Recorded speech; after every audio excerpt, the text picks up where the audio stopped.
Hello बच्चों, नमस्कार। प्रचंड प्रयास के ऑनलाइन ऑफिशियल प्लेटफॉर्म पे मैं शिखा आप सभी का हार्दिक स्वागत करती हूँ।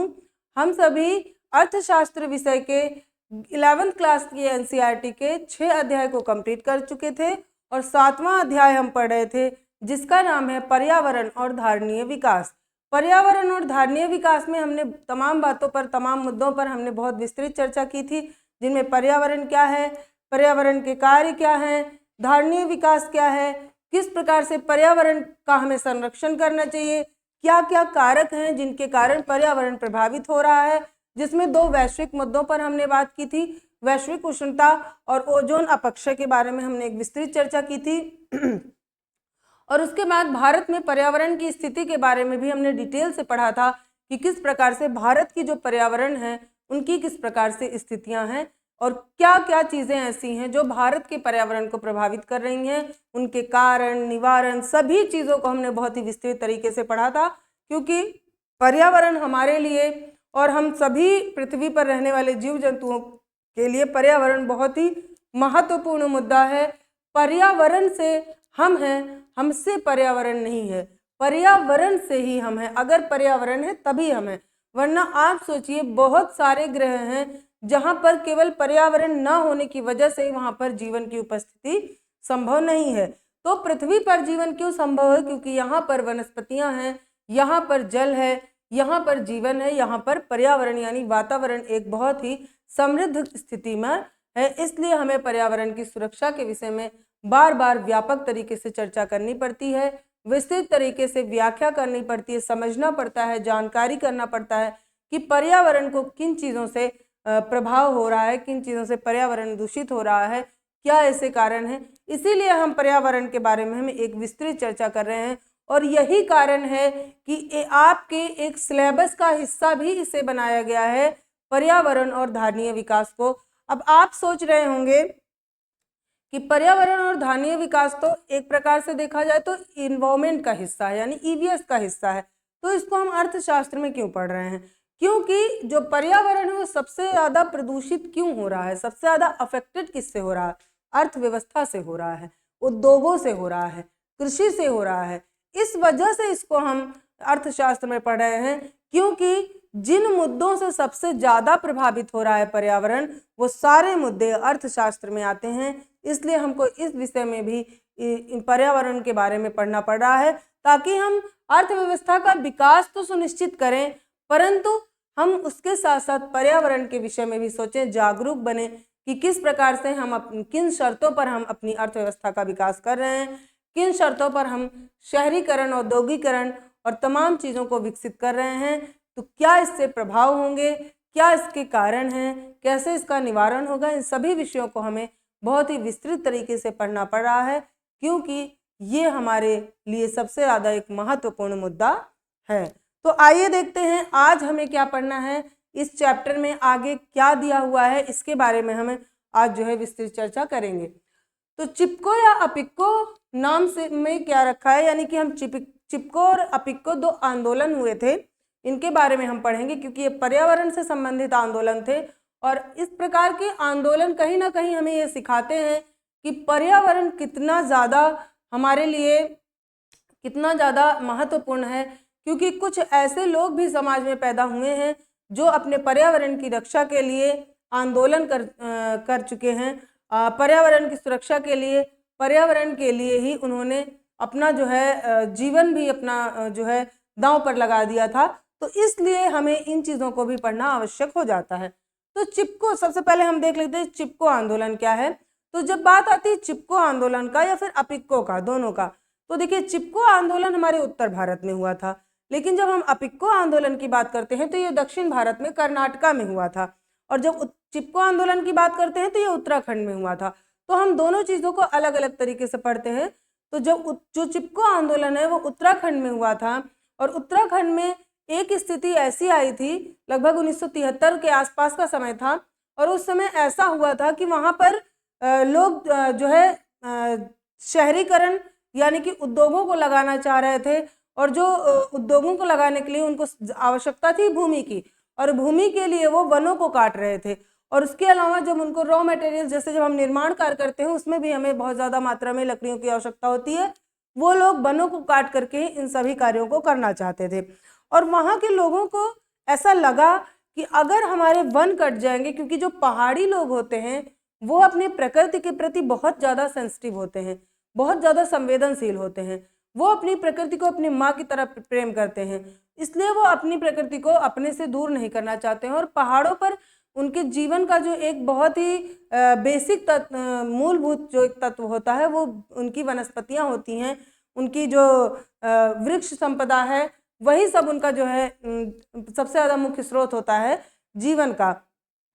तो उन्होंने सोचा कि अगर इस प्रकार से हमारे सारे वृक्षों को ये लोग काट करके यहाँ पर उद्योगों को स्थापित कर देंगे तो हमारा जनजीवन प्रभावित होगा, हमारा जो एक पर्यावरण है वो प्रभावित होगा, और हम जो है जो इतना सुख शांति से रह रहे हैं ये भी कहीं ना कहीं प्रभावित होगा। सभी ने मिल करके एक निर्णय किया कि हम जो है अपने वृक्षों को इस तरह से काटने नहीं देंगे, क्योंकि वृक्ष जो है उनको अपने पुत्र के समान उनको ज़्यादा प्रिय थे। तो कुछ लोगों ने मिल करके कुछ, जैसे कोई भी आंदोलन होता है तो उसके कुछ मुख्य जो है मुख्य जो प्रणेता होते हैं, यानी कि जो उसके जनक होते हैं वो कुछ लोग होते हैं। फिर उसके बाद वो लोगों को एक साथ जोड़ते हैं। जैसे जब आप 1857 की क्रांति के बारे में बात करते हैं तो उसमें आपने क्या देखा था कि कुछ लोग मुख्य रूप से आगे आए थे और हर जगह का एक एक नेता मुख्य रूप से था। जैसे आप जब लखनऊ की बात करेंगे तो बेगम हजरत महल, अगर आप जो है बिहार की बात करेंगे तो कुंवर सिंह, इस तरह से कुछ कुछ लोग मुख्य होते हैं। और जब आप आंदोलन में आइए तो जैसे अपने यहाँ जो आंदोलन हुआ था, असहयोग आंदोलन या खिलाफत आंदोलन, तो हर जगह पर एक मुख्य नेता जरूर होता है। इसी प्रकार से जैसे हमारे यहाँ जब चिपको आंदोलन हुआ तो चिपको का सबसे पहले तो मतलब जान लेते हैं। चिपको का मतलब ही होता है आलिंगन, यानी कि किसी चीज से चिपक जाना। और जो वहाँ पे मुख्य नेता लोग थे उन्होंने सबसे यही बोला कि आप जो है वृक्षों से चिपक जाइए, अगर वृक्ष कटेंगे तो हम भी कटेंगे। उन्होंने बस इतना बोला कि अगर वृक्ष कटेंगे तो हम भी कटेंगे, क्योंकि वृक्ष हमारे पुत्र के समान हैं और ये हमको बहुत कुछ देते हैं, इसलिए हम इनको कटने नहीं देंगे, हम वृक्षों को कटने नहीं देंगे। उनका एक ही नारा था कि हम वृक्षों को कटने नहीं देंगे, अगर वृक्ष कटेंगे तो हम भी कटेंगे। अब किसकी हिम्मत थी कि वृक्ष के साथ जो है इतने सारे लोगों को भी काट डाले। तो इस तरह से उन्होंने जो है सबसे पहला काम यही किया कि अपने पर्यावरण की सुरक्षा की। और जो इसमें मुख्य नेता थे वो कुछ थे, जैसे जो इसके जनक कहे जाते हैं सुंदरलाल बहुगुणा, उनको इनका जनक कहते हैं। इनके साथ चंडी प्रसाद भट्ट भी थे। और उसके बाद महिलाओं में अगर बात करें तो गौरा देवी का नाम आता है, और उन्होंने एक बहुत बड़ी टीम महिलाओं की लेकर के आंदोलन में भाग लिया था, गौरा देवी ने। और इन सभी ने अपने अपने वृक्षों को, यानी एक एक वृक्षों को एकदम आलिंगन करके चिपक करके उनसे एकदम से बैठ गए कि हम वृक्षों को काटने नहीं देंगे। और इस प्रकार से जो वहाँ पर मतलब वृक्षों को काटना चाहते थे, जो अपनी उद्योग को लगाना चाहते थे, वो सभी कहीं ना कहीं इन चीज़ों से जो है आहत हुए। और ये बात जब वन अधिकारियों के पास गई, वन अधिकारी खुद आकर के वहाँ पर निरीक्षण किए। उसके बाद लगभग 6 सप्ताह तक जो है इन लोगों ने वहाँ पर इसी प्रकार से आंदोलन ये लोग करते रहे। जब वन अधिकारियों ने उनको आकर के पूर्ण रूप से यह आश्वासन दिया कि हम जो है आपके वृक्षों को बिना किसी कारणवश कटने नहीं देंगे, अगर कोई अगर वाकई में कुछ कारण होगा कि वृक्षों को काटना आवश्यक ही होगा, कोई जो है मुख्य कारण होगा, तभी हम वृक्षों को काटने देंगे, अदरवाइज हम वृक्षों को काटने नहीं देंगे। जब उन्होंने ऐसा आश्वासन दिया तब जा करके वहाँ के जो नेता थे, वहाँ के जो आंदोलनकर्ता थे, वो सभी जो है अपने आंदोलन को स्थगित करते हैं, वहाँ से वो लोग हट जाते हैं। 6 सप्ताह तक उन लोगों ने निगरानी की थी। इस प्रकार से पर्यावरण प्रिय लोगों को जो है हम कहीं ना कहीं हमारे लिए ये प्रेरणा स्रोत हैं, क्योंकि जो लोग वृक्षों को काट रहे हैं, पर्यावरण को नष्ट कर रहे हैं, प्रदूषण कर रहे हैं, उनको सोचिए किस प्रकार से वो अपनी ही पृथ्वी को दूषित कर रहे हैं, किस प्रकार से वो अपनी ही पृथ्वी को जो है संकट के घेरे में ला रहे हैं। तो जो ये उत्तराखंड में ये एक आंदोलन हुआ था, इसमें सबसे मुख्य कारण यही था कि उनको अपनी वन संपदा को बचाना था, और वो नहीं चाहते थे कि हमसे जो है हमारे प्रकृति का विनाश हमारे सामने होता हुआ हम देखें। और उसके बाद जब हम आते हैं अपिक्को आंदोलन में, तो ये कर्नाटका के क्षेत्र में हुआ था और यहाँ भी समस्याएं वही थी और वहाँ के लोगों ने भी अपिक्को आंदोलन इसलिए शुरू किया क्योंकि वो चिपको आंदोलन से ही जो है वहीं से प्रेरणा लेकर के वो अपिक्को आंदोलन कर रहे थे। और अपिक्को का अर्थ भी कन्नड़ भाषा में आलिंगन ही होता है, यानी किसी चीज़ से चिपक जाना। और चिपक करके वो लोग वृक्षों के साथ खड़े हो जाते थे कि हम वृक्षों को काटने नहीं देंगे, अगर वृक्ष कटेंगे तो हम भी कटेंगे। और इस प्रकार से इन्होंने अपने वृक्षों को बचाया और अपने वृक्षों की रक्षा की। आप चिपको आंदोलन के बारे में जानते होंगे, जिसका उद्देश्य क्या था? हिमालय पर्वत में वनों का संरक्षण करना। कहाँ पर? हिमालय पर्वत पर। और आपको पता है कि जो उत्तराखंड वाला क्षेत्र है, तब उस समय जब आंदोलन हुआ था तब उत्तराखंड उत्तर प्रदेश से अलग नहीं हुआ था, उस टाइम ये उत्तर प्रदेश ही था। परंतु क्योंकि आज हम बता रहे हैं तो आज हम उत्तराखंड कह रहे हैं। जिस टाइम ये आंदोलन हुआ था, क्योंकि आपको भी पता है उत्तराखंड हमारे उत्तर प्रदेश से 2000 में जाकर के अलग हुआ है, तो ये आंदोलन हमारा 1980 के दशक का है, तो कह ही नहीं सकते हैं कि उस टाइम ये उत्तराखंड रहा होगा। उस टाइम ये यूपी का ही एक जो है क्षेत्र था, यूपी ही इसको कहा जा सकता, उत्तर प्रदेश में ही ये आंदोलन हुआ था। परंतु कहाँ हुआ था? तो हिमालय पर्वत पर। और आपको पता है कि जो उत्तराखंड वाला क्षेत्र है वो लगभग हिमालय पर्वत पर ही स्थित है, इसलिए हिमालय पर्वत में वनों का संरक्षण करने के लिए ही ये आंदोलन हुआ था। और आपको पता है कि हिमालय पर्वत की अगर बात करें तो औषधीय पौधों के लिए बहुत ज़्यादा विख्यात है और हिमालय पर्वत पर आपको कई तरह की औषधियाँ, कई तरह के जीव जंतु वहाँ पर मिलेंगे, जो हमारी हिमालयी जो जैव विविधता का एक बहुत ही मुख्य केंद्र है, जिसके माध्यम से आपको बहुत सारी चीज़ों को विकसित करने का मौका मिलता है। जैसे कि पर्यटन उद्योग को हम बहुत अच्छा विकसित कर सकते हैं, तमाम जो है मंदिर वहाँ पर स्थापित हैं, तमाम लोगों की आजीविका वहाँ से सुनिश्चित होती है।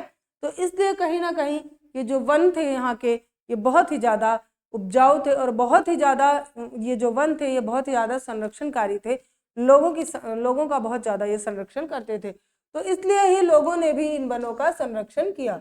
और कर्नाटका में एक ऐसे ही आंदोलन ने एक दूसरा नाम लिया जिसका नाम था अपिक्को, और जिसका अर्थ है बाहों में भरना। यानी कि चाहे चिपको कहें या अपिक्को कहें, दोनों का ही अर्थ होता है आलिंगन करना, यानी कि बाहों में भरना।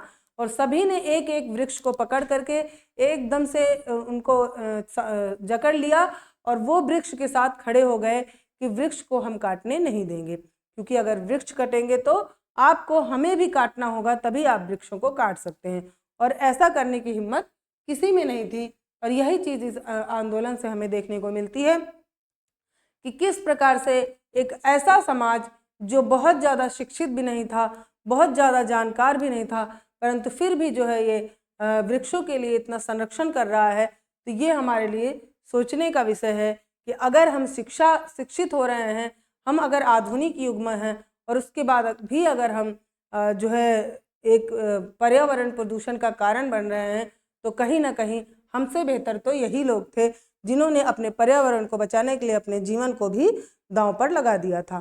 तो इस प्रकार से बहुत सारी चीज़ें हैं, ऐसे बहुत सारे आंदोलन हमारे समाज में होते आए हैं।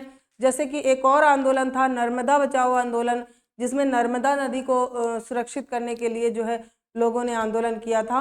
और इसमें मेघा पाटेकर नाम की एक महिला ने बहुत बड़ा योगदान किया था, नेतृत्व किया था इसका।